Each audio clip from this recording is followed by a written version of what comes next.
Hello and welcome to the show. My name is Gary Lloyd and this is 3CTV Music.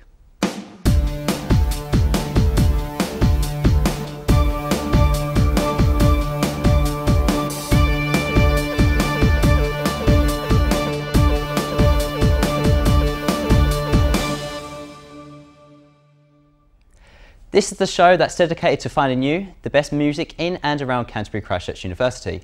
We are coming to you live tonight from the Canterbury campus. Coming up on 3CTV Music, we have an interview with Jack Harris about DJing in Canterbury. We go to Broadstairs campus to learn about their record label.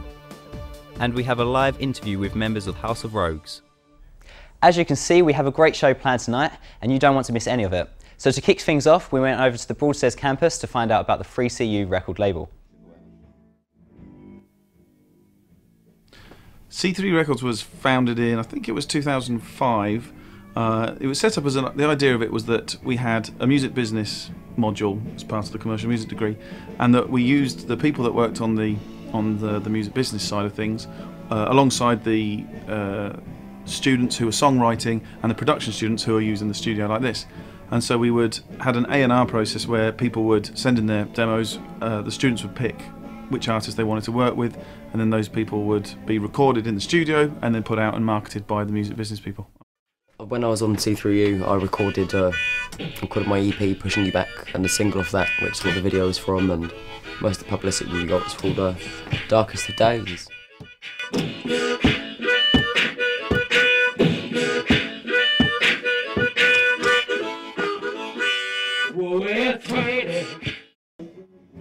The idea behind C3 Records was that we gave students an opportunity to see how a record label would work, in a fairly basic way. So what happens is that students in, say, maybe their first year or second year can submit songs to be listened to by some of the music business students, and then they pick the artists they think most appropriate, or that they'd like to work with, or the songs that they feel are strongest. And then those guys are essentially then signed to the label.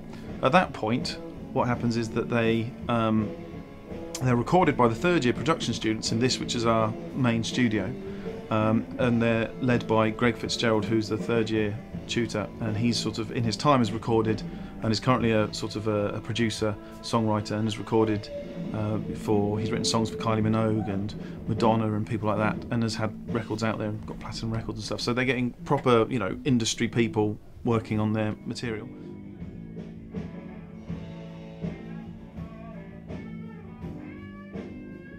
One of the great things about the label is that it brings together lots of different departments that we have. So we've had moments in the past where some of the people from media have done websites or CD artwork for people. For some of the artists, we've had videos made by other departments for the bands. And in the case of some of our artists, they get, like I say, to go out and do tours and things like that. So really it sort of brings together the music business with the songwriting, with the production, with some of the media students, and it becomes like a nice little family of people working together on various acts. Now I'm joined by our guests, Ben Clements and Joe Strang from House of Rogues. Hi guys. Right. So how did you first meet and how did the band first form? Well, I've known him since I was like 8, and then, just got into music, really? Yeah, got into sixth form. We started learning instruments and all that, have a bit of an outlook. And then when I got to university, it was like the big deal, I think. Got a proper band together and... Yeah, just got organised, really. got a music organised, and then did the local shows, and then moved on to London gradually over time. So, but yeah, now we've got Rachel, who's our newest member. I think newest, but it's been a good few months now. So feels like we're a new, tighter band, tighter band. What do you how do you feel about the music scene in Canterbury and the SU, for example, promoting local music? I think the music scene in Canterbury is, I think it once was probably pretty good, but just not anymore, to be honest. It's, I mean, there's a lot of venues who do live music. Well, they say they do live music, but when it's kind of like more our style of music, I think it's kind of faded away, really. That's why we had to go out to London, because basically, getting complaints. Yeah, it's quite sad to hear, really, to be honest. Yeah. And I heard that you played at Lounge of the Farm. How was that? How was the reception there? Good. Yeah. First year in. Interesting. I just did. It was like a competition online, and you just sort of do these things where like you don't think about it. You just, because all the online stuff, I think it kind of flies over my head, so I don't think it's going to count towards anything. But then it's like a voting system And then, yeah, we just got the voters in. Yeah, so you're going to try and come back? That was good, yeah. You're trying to come back for next year? Or? Yeah, definitely. We couldn't do the last one, so, and the first one was really good. So, and it's getting big. The thing is, it's getting bigger and better. Exactly. So it's going to be harder to get into. The festival as well is going to give them more opportunities to kind of like local bands as well, which I think is a really great thing. So hopefully, fingers crossed, we'll move up a bit in that. And just free festival weekend, so that's good. Exactly. Yeah. So. All right, thanks guys. House of Rogues will be performing at the end of the show. Here's what you've got to look forward to. Coming up on 3CTV Music, House of Rogues will be performing live, and Jack Harris talks about DJing in Canterbury. Now for our weekly feature, Instrument of the Week. This week it's the tuba. Hello, I'm Joe and I'm a third year student from Canterbury Christ Church University. I'm a tuba player in the university orchestra and wind band, and I've been playing tuba for 5 years now, and brass instruments for 10. Today I'm going to tell you some interesting facts. A first fact about the tuba is that it is the largest and lowest pitch brass instrument. You'll normally find one in every orchestra, and the tuba didn't actually arrive in the orchestra until the mid-1800s. The tuba can go extremely low, and I can demonstrate that now.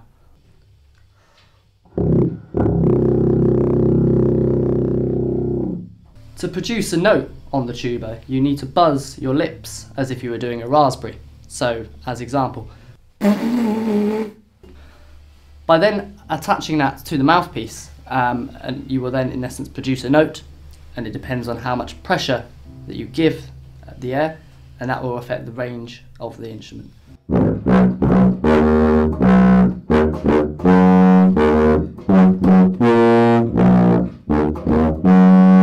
The first thing we might think of when we think tuba is oompa, or at least the musical style in which a tuba is known to play.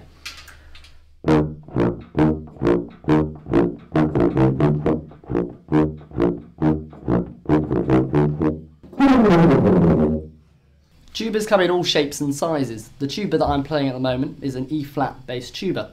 There has one time been a tuba constructed that was around 3 times the size of this, and it required 2 people to play it, one person to operate the valves, whilst the other person produces sound on the mouthpiece. Most standard tubas today will have 3 valves or 4 valves. Some tubas also have 5 and 6 as well, and each of the valves adjust the pitch of the note. For example, the first valve will bring the note down a semitone, the second valve will bring down the note a tone, and the third valve, in essence, will bring down the note a tone and a semitone. Now those were some of our top facts about the tuba. Tune in next week where Simon will be talking about the cello.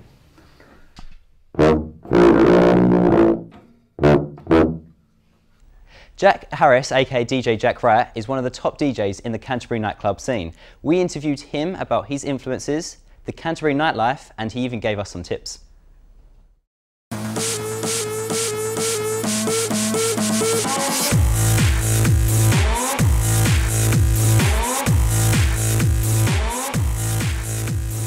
I think chemistry, to be honest, has really cornered the market in Canterbury. The refurb they've done on the building is really nice. The new sound system they've got on the second floor is especially good.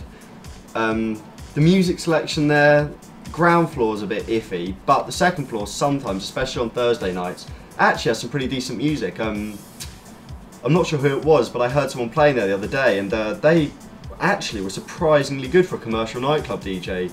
I mean, a lot of nightclub DJs don't normally bother to beat match, which is where you get 2 tracks in line with each other and blend between them. They just, what's called jump queuing, where you play one track straight after finishing another one. But I heard actually quite a lot of technical skill on display there.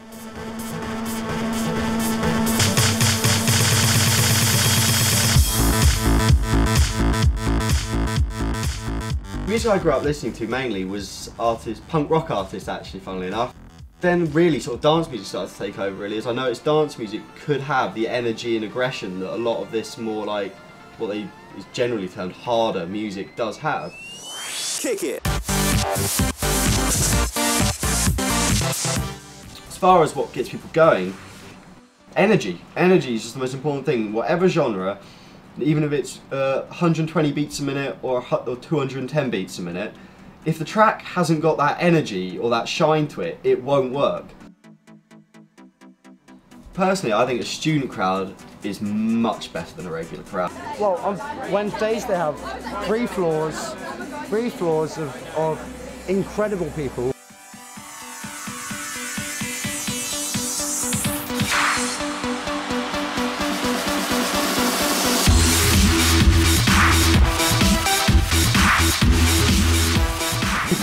Students don't often care as much about whether it's released by, you know, some big name artist like Lady Gaga. All they seem to really care about is it actually good? They're very open to whatever you want to play them. They almost seem to embrace new music very, very well. There's a big trend at the moment of people spending vast quantities of money on many, many different plugins, but really I think it's best, like with everything, download a trial copy, try it, if you like it, but before buying it, make sure you compare it to other products on the market, then make a decision and buy one of them.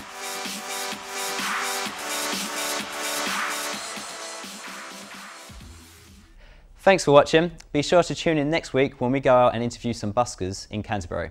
Playing us out, House of Rogues.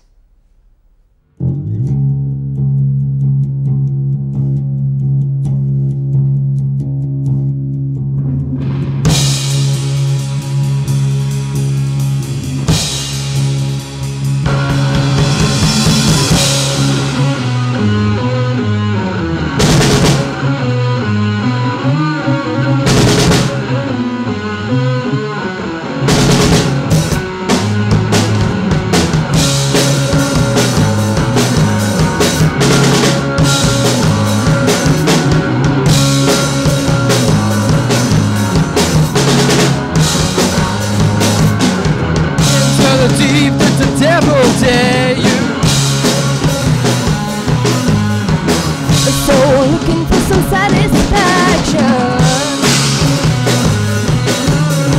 Mind's made up, but your ego's had its full. Drug is in him and it won't slow him down, no. Tonight, I'm gonna find some. No man is forever been alone. With the shades on, he draws a dagger, razor like a dragon bow. Listen to you whispers in a sweet tone. Tonight, I'm gonna find them, or I'm gonna move to a father. To my surprise, tell, let the buffalo cyber.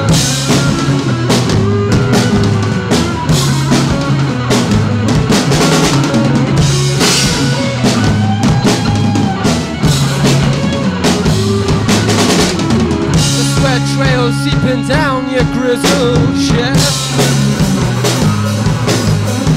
Clash of aggression is about to commence.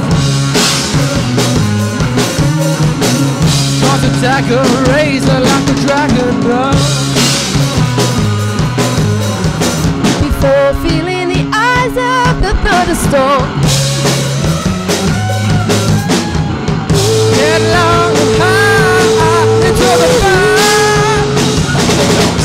The cookie cold and it's forever alone. Hidden in the shadows with the shades on. He draws a dagger,